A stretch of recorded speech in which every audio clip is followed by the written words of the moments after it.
जगत में प्रत्येक व्यक्ति को किसी ना किसी प्रकार की निर्बलता अवश्य होती है। जैसे कोई बहुत तेजी से दौड़ नहीं पाता तो कोई अधिक भार नहीं उठा पाता, कोई असाध्य रोग से पीड़ित रहता है तो कोई पढ़े हुए पाठों को स्मरण में नहीं रख पाता। ऐसे अनेकों उदाहरण और भी हैं।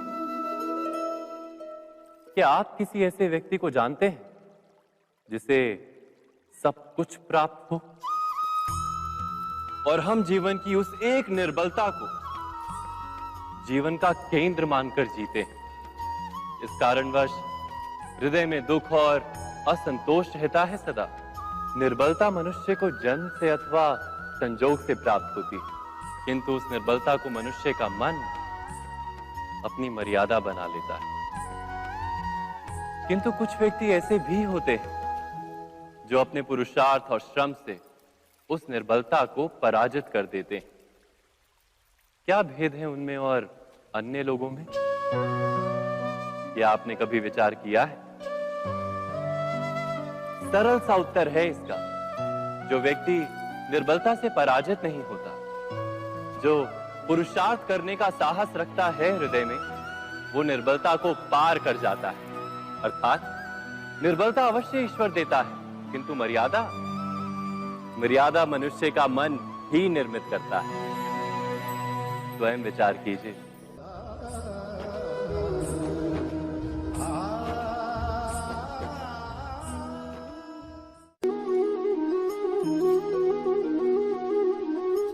भविष्य का दूसरा नाम है संघर्ष।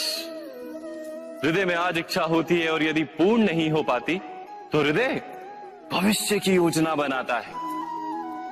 भविष्य में इच्छा पूर्ण होगी ऐसी कल्पना करता रहता है, किंतु जीवन ना तो भविष्य में है ना अतीत में। जीवन तो इस क्षण का नाम है, अर्थात इस क्षण का अनुभव ही जीवन का अनुभव। पर हम ये जानते हुए भी इतना सा सत्य समझ नहीं पाते। या तो हम बीते हुए समय के स्मरणों को घेर कर बैठे रहते हैं, या फिर आने वाले समय के लिए हम योजनाएं बनाते रहते हैं और जीवन जीवन बीत जाता है।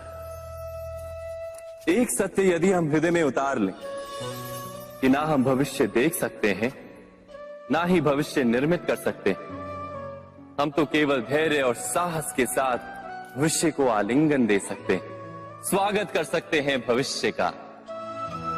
तो क्या जीवन का हर पल जीवन से नहीं भर जाएगा? स्वयं विचार कीजिए।